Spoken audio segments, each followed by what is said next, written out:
Greetings everyone, welcome to ChessAdvancedd. This game was played in FIDE World Cup with the white pieces. We have Pranav V facing off against Eddine Bourlens, and this is going to be a really epic matchup because the difference between their rating is 400 points. So Pranav is supposed to win this, and with that, let's see how he does it with the white pieces, because he's not going to get this chance again. He's going to have to face it with the black pieces, so he has to bet everything here.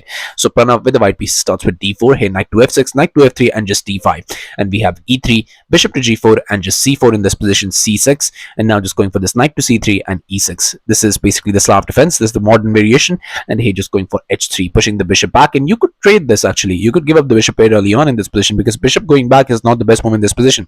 Although you could take it back.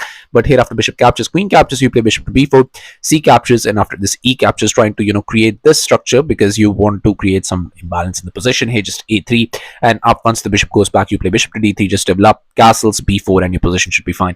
But after here h3, bishop to h5 was played, and now immediately Pranav does not even hesitate. He finds the best move, so it could be his preparation. He goes for g4, and now here just going for this bishop to g6. Seems like black is doing fine, but really not, because here knight to e5. Pranav finds all the best engine moves, so definitely this is preparation. Knight bd7 now, and now just going for just knight captures, and after h captures, here just even first bishop to e2, and after bishop to g2, after bishop to d6 was played, he goes for g5.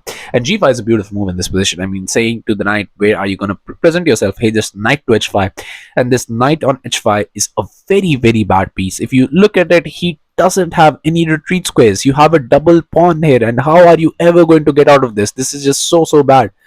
And here just h4 was played, but now just comes queen to e7 and queen to b3. Queen to b3 with the idea that, if you decide to castle queen side and try to get away from all of this madness, then my queen is already there. Here just a queenside castle nonetheless, but here now you could have actually started a very devastating attack with c5. And c5 is a beautiful move, because here bishop moves, you castle queenside, and here e5 trying to bust up in the center because you want to create chances here. If white is creating chances here, you want to create chances in the center.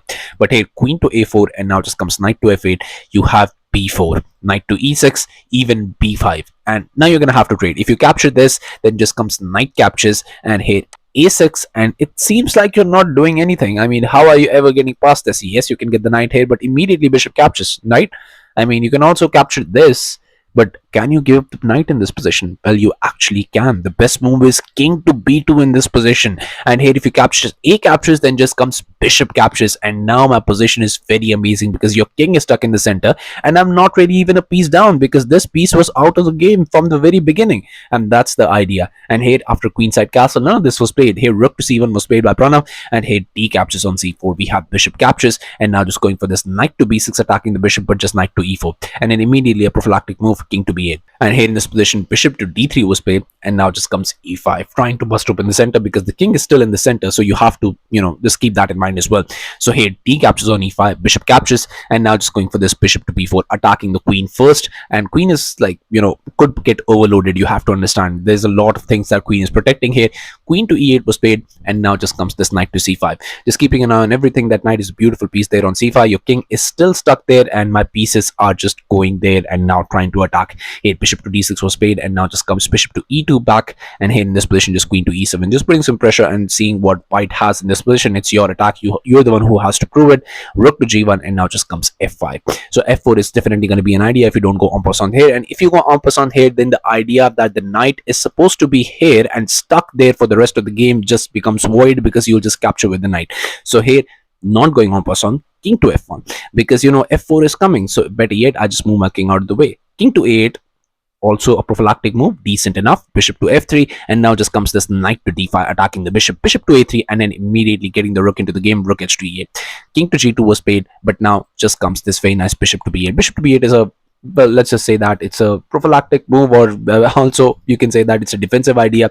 But you could have also gone for your chances. You have to understand that if you don't create chances in this position, then you have absolutely nothing. Then after e4, because you don't want to trade, you don't want to give the open file to the queen and the rook there. And here after knight to e3 check, yes, you can sacrifice the piece. And after f captures, you play f captures, queen captures on b7. Yes, you trade everything. And after king captures, there's a beautiful move in this position which will give you the advantage, and this is the only move. So I'm going to ask you to pause the video, try and find out this only move in this position which you can actually, even after that knight to e3 sacrifice by black, can actually try to win this game and have a decent advantage in this position. So have at it. So congratulations to everyone who's able to find this move. The move is this beautiful e5. It not only attacks the bishop, but it also attacks the pawn. You cannot save everything if you defend the bishop in this position, which is attacked twice. And even if you capture this, then this comes bishop captures, and next I'm picking up the rook. So this is the idea basically. And the only move in this position which you have some chances with is knight to f4 check. And other than that, I mean, you don't have much. King to g3 is coming next. Your knight will be under attack. Your bishop will be under attack. That pawn will be under attack. It's just not a position you want to have.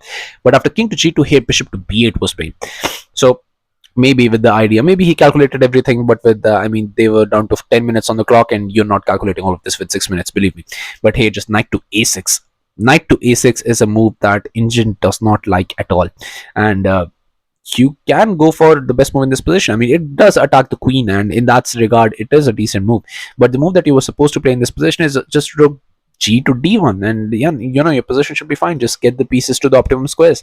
But knight to a6 just loses all the advantage.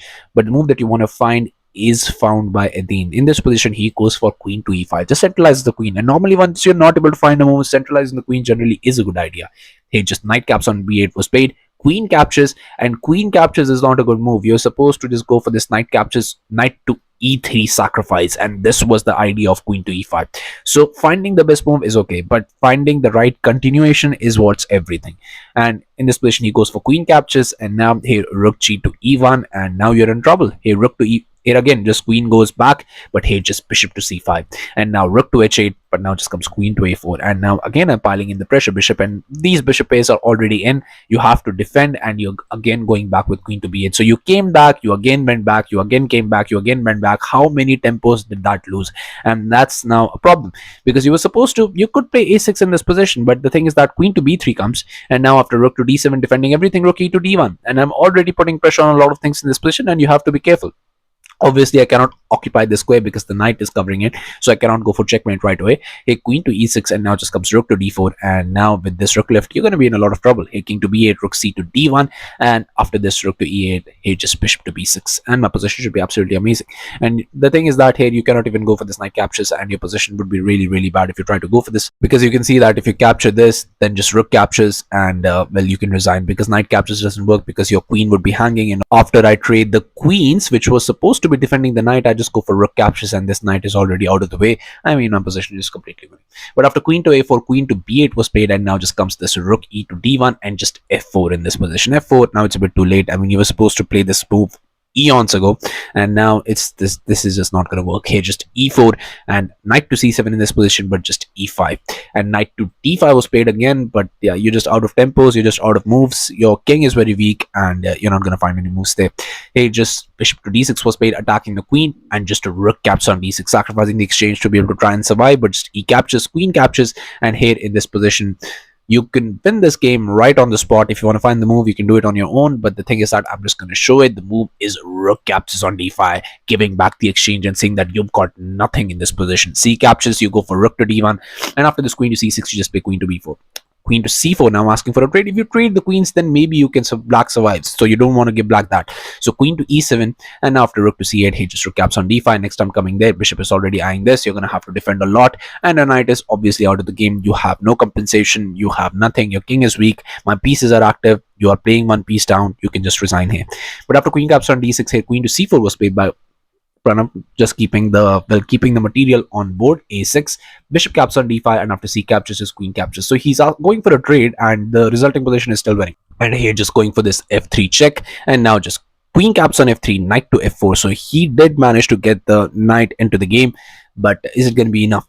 King to g1, and now just comes this queen to b8, getting the queen out of the way and also defending this knight. But just rook to d7 was played, rook captures on h4, but just rook c to c7, and here just knight to e6 was played. But now just comes this queen caps on b7, queen captures, rook captures, and it was on this move, on just move 45, that Eddine Bourlens resigned the game, and Pranav got this spectacular victory in the first round of FIDE World Cup.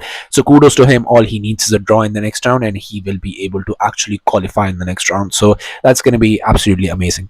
So yeah, thank you for watching. I'll be coming back with some of these amazing games, so stay tuned to the channel, stay updated, and I'll be seeing you guys very, very soon. Thank you very, very much for watching.